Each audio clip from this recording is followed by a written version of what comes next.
President Bola Tinubu begins a working vacation in Europe.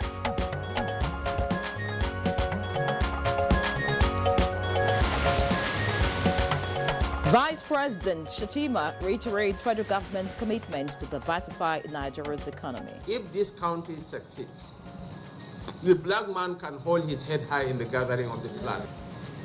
I want to implore on you to support the government. Secretary to the Government of the Federation, George Akume, flags off second phase of Renewed Hope Employment Initiative.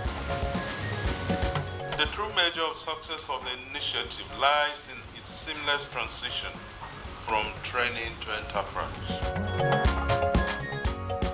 And on Good Morning Nigeria, today we shall focus on health financing in Nigeria.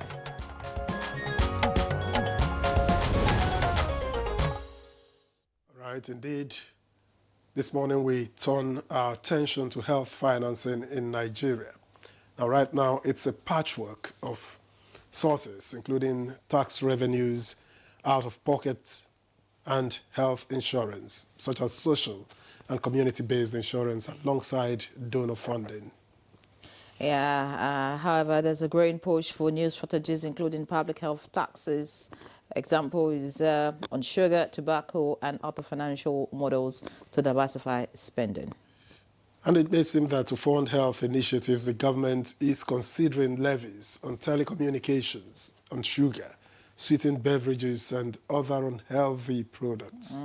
Efforts are underway to revitalize primary health centers, expand investment in tertiary infrastructure, and promote local pharmaceutical manufacturing. Indeed, the 2025 health financing is a critical global concern, marked by declining international aid, but increasing focus on domestic resource, mobilization, and innovative funding strategies to achieve universal health coverages. Victor, and as international support declines, there is a greater need for countries to take ownership of their health financing through domestic resource mobilization and improved financial management. That's our focus on Good Morning Nigeria today. I'm Henry John. Many thanks for joining us. And I am Victor Azu. We welcome you to the program. And in a bit, we'll be having Chukwudi Okoli-Obaja join us for the newspaper review. But now, Musa Abubakar is standing by with the morning news. Good morning, Musa. Good morning to the both of you. Here's the news. President Bola Tinubu has begun working vacation in Europe as part of his 2025 annual leave. The president left Abuja yesterday afternoon. The president will spend 10 working days between France and the UK. While the president is away, Vice President Kashim Shettima has been engaging with key stakeholders on economic development. He received delegations from the Nigerian Economic Society and the Nigerian Institute of Architects at the presidential villa. The vice president reiterated the federal government's commitment to diversifying the nation's economy and standardizing the country's architectural framework.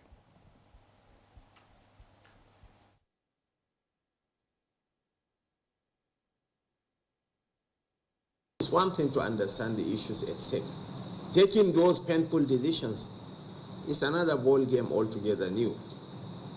You can discuss with us on how to ensure macroeconomic stability, because knowledge is not something you can buy in the market square. You have to acquire it. You have acquired the skill set, the intellect, the capacity for value addition. Building on the momentum of economic development, the federal government has launched the second phase of its Renewed Hope Employment Initiative. The Secretary to the Government of the Federation, George Akume, flagged off the initiative at the ceremony in Abuja, reaffirming the government's commitment to creating decent jobs and sustaining industrial harmony.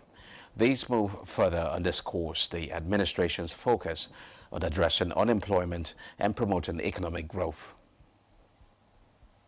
To organize private sector, we invite you to absorb, mentor, and support these trainees, because The true measure of success of the initiative lies in its seamless transition from training to enterprise. The Presidential Initiative on Compressed Natural Gas, PICNG, has issued a statement urging the public to disregard reports suggesting that the federal government has increased CNG prices or removed subsidies.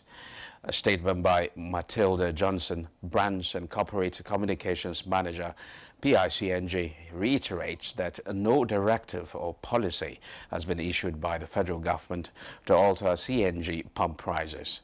While pricing matters fall under the purview of the appropriate regulatory agencies, the mandate of PICNG, as directed by President Bola Ahmed Tinubu, is to catalyze the development of the CNG mobility market and ensure the adoption of a cheaper, cleaner, and more sustainable alternative to premium motor spirit and diesel across the country.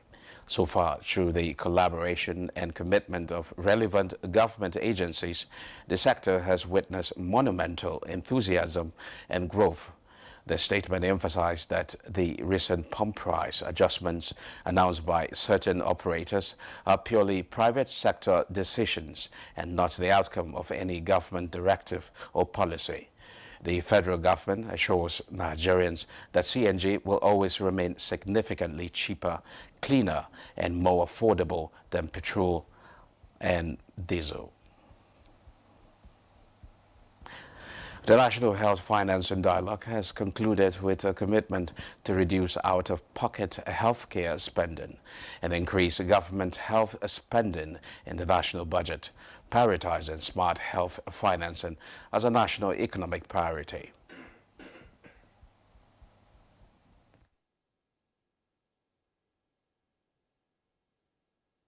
We needed to do a lot more to crowd in private sector investment so that we can be able to harness those resources. Challenges of data, which is some of the issues that we've discussed here, and use of evidence that is locally, that's grounded in our context. And those are the news highlights. Good Morning Nigeria continues after the break.